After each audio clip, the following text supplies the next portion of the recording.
Have you ever gone outside your home or school and paid attention to the areas surrounding you? What does it look like? Are all the houses clean? Is it sunny or foggy? Is the grass green and are there plenty of trees surrounding you? Do you see kids running around your neighborhood or school?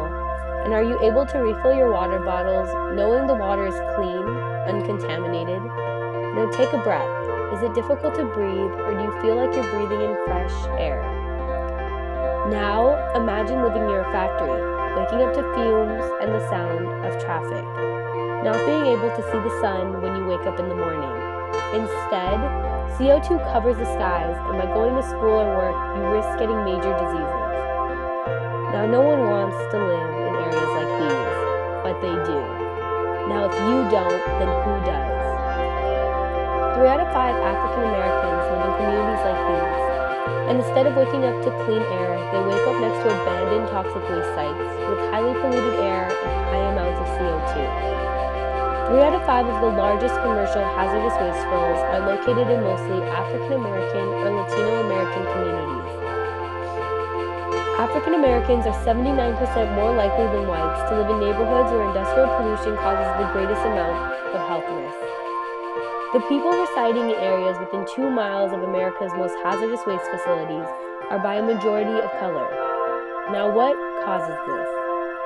A term known as environmental racism. The targeting of the majority of minority communities by public or private boards.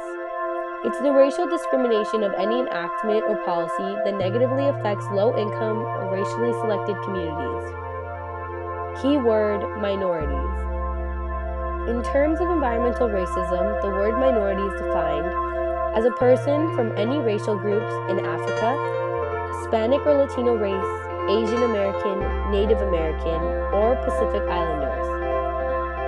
Each one of these minorities is affected from not only their adolescence but till adulthood. Their environment affects every aspect of their life. Living near toxic waste facilities and in low-income housing affects their food, their water, and their air quality. Homes, schools, and workplaces are all known to be unsafe because of the environmental hazards in the buildings around them. Children of color who live in poor areas are more likely to attend schools filled with asbestos, live in homes with peeling lead paint, and play in parks that are contaminated. These same kids are nearly 9 times more likely than economically advantaged children to be exposed to lead levels so high they can cause severe learning disabilities and neurological disorders.